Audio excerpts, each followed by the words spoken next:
Continuando então, sexto ano, vamos lá. Mais uma parte do Egito, tá? Vão ter mais, tá, gente? Esse não é o último do Egito. A parte do Egito, na apostila, é bem extensa. Tem 2 temas que é só Egito. Muito importante também. Então vamos lá, gente. Agora é o período do faraó, né? O governante do Egito. Vamos entender qual que era o seu poder, né? Que tipo de governo que ele fazia. Isso é muito importante para nós entendermos esse período do império, tá? Então vamos lá. Primeira coisa que nós temos que destacar é que o faraó ele tinha um poder político, ou seja, ele administrava todo o povo, e também o religioso. Como assim, professor religioso? Como se fosse o poder divino. Ele tem os poderes para realizar ou conduzir a questão divina no Egito. Então isso é muito importante, poder divino e poder político, ou poder religioso que dá na mesma, tá, gente? Então, ele era considerado o faraó a reencarnação dos deuses, olha só. Então ele tinha um papel muito importante e esse papel ele tinha o apoio da questão divina, né? Nossa, o faraó então ele é a reencarnação dos deuses, né? Nossa, tem muito poder. Realmente tinha muito poder por causa disso, né? Era a reencarnação. E fora isso, os faraós eles eram representantes de Deus na Terra. Ou seja, que ele tinha a missão de representar, então, de fazer a voz desses deuses aqui na Terra, de coordenar a Terra, certo? Ele é o escolhido dos deuses para dar estabilidade no mundo. Então ele tinha realmente muito poder por causa disso, certo? E por causa desse nome todo, desse poder todo que os faraós tinham vários rituais para mostrar esse poder, para mostrar quanto tempo ele ficou, para comemorar esse faraó, certo?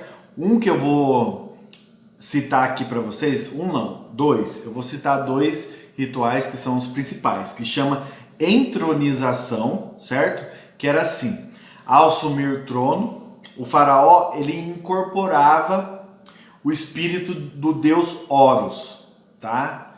Então, assim que ele incorporava o deus Horus, ele estava pronto para assumir o papel de faraó. Isso era uma cerimônia, um ritual religioso que o faraó ganha seu poder, vamos dizer assim, místico, né, divino nesse momento.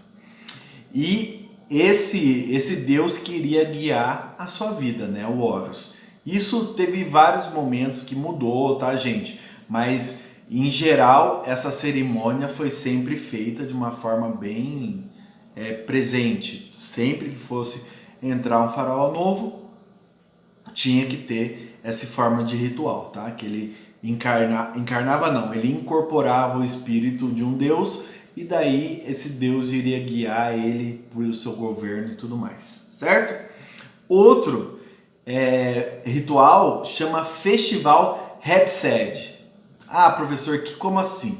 Quando o faraó completava 30 anos, e a cada 3 e 3 anos depois de completar 30, tinha um ritual chamado Ritual de Morte e Renascimento, certo?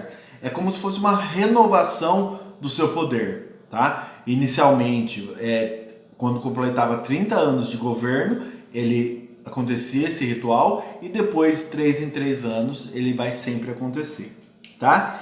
É como se fosse uma forma de renovação das forças, de fertilização da terra. Eles tinham muita crença nessa questão da terra, tá? Porque eles estavam em um espaço que era muito seco, né? Que é o deserto, que terras muito arenosas. Então tudo que era questão de fertilizar, de deixar mais produtivas as terras, ele acreditava e pedia ajuda dos deuses para isso, né?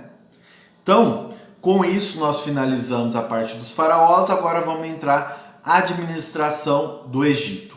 Aqui repete um pouquinho, ó, o faraó, quem que administrava, né? O faraó. O faraó, ele tinha um poder político e divino, religioso, que eu já comentei com vocês, e ele tinha o seu poder total no governo, né? Ele comandava o exército, ele controlava a administração de todo o Egito, as pessoas são súditos dele. Então o faraó ele tinha muito poder. Só que ele tinha também pessoas que auxiliavam no seu governo, tá? Que inicialmente era os sacerdotes, né? Que ele ficava cuidando dos templos, porque como eu falei para vocês, o faraó tem poder divino, tem poder religioso. Para que ele vai precisar do sacerdote? É porque nessas funções inferiores de cuidar de templo, essas coisas, ele passava para o sacerdote fazer isso, certo? Outro eram ministros, como se fosse braços direitos do faraó, que iriam ajudar também ele a fiscalizar e governar o Egito, certo? Outro era funcionários das províncias, ou seja, tinham várias cidades, províncias no Egito, né? Então o faraó ele colocava funcionários de que ele confiava, né? Nessas províncias e são chamados de funcionários das províncias. E outros cargos importantes também são os generais do exército, obviamente, de defesa e tudo mais, né? Mas com o passar do tempo, esses cargos começaram a ter nomes mais imponentes, mais importantes, tá? E eu vou começar a citar o primeiro para vocês. O primeiro cargo depois, que foi desenvolvido com o tempo, né, no período do Império do Egito, foi o vizir. Olha para vocês entenderem a importância do vizir. O vizir ele era o primeiro ministro do faraó, ou seja, braço direito literalmente. É a pessoa que vai tomar conta do reino junto com ele, o braço direito, é o vizir. Então é o cargo, o funcionário mais importante do Estado, né? Quais a função deles, professor? Ele presidia o tribunal, ou seja, ele aplicava a justiça. Ele chefiava a polícia, certo? Então ele cuidava da segurança. Ele controlava a arrecadação dos impostos. Então o faraó tinha muito confiança nele que quem arrecadava todas as riquezas do império era o vizir. Outro, tudo que era assuntos externos que teriam que ser feitos, guerra e tudo mais, quem tomava conta era o vizir desses assuntos externos, tá? Abaixo dele vem o sacerdote, que também tinha muito poder, né? Ele administrava os templos, fazia tudo que fosse serviço religioso, tá? Porque, lembrando, o faraó tem poder divino, mas ele não é o que vai trabalhar nessa área. Quem vai trabalhar na questão religiosa é o sacerdote, ele vai ter essa função, certo? E também os sacerdotes eles foram ganhando muito poder dentro do Egito, porque eles possuíam muitas terras, tá? Eles foram enriquecendo e tinha muitas pessoas que trabalhavam para eles. Então, por isso, eles foram enriquecendo e foram ganhando prestígio social, tá?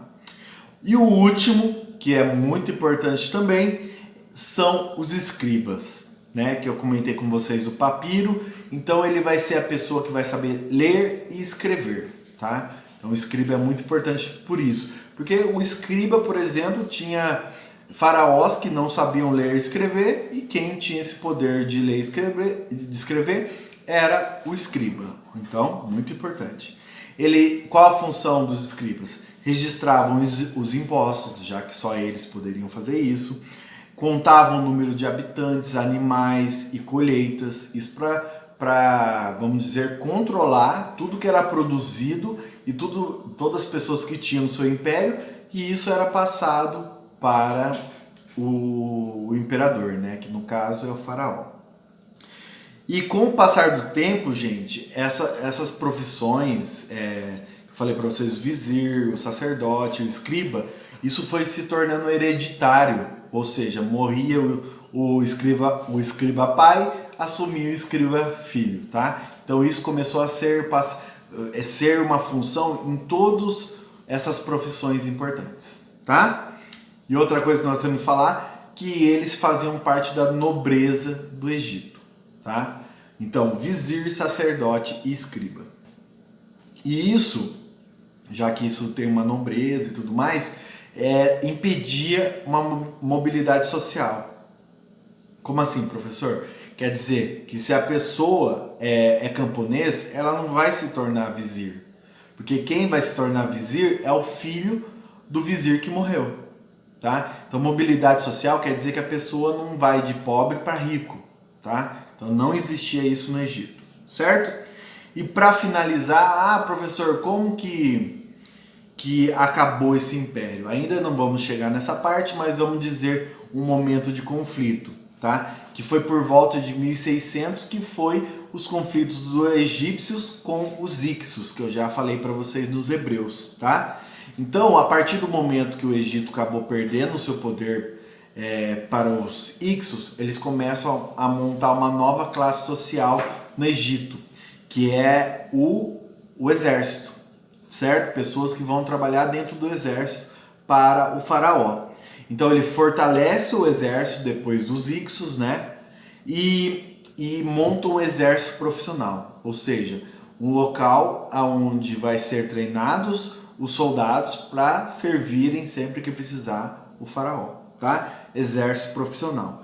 E obviamente vão ter chefes militares, e esses são os altos cargos do exército. Certo, gente? Aqui nós finalizamos a primeira parte do Egito, tá? Até a próxima. Tchau, tchau.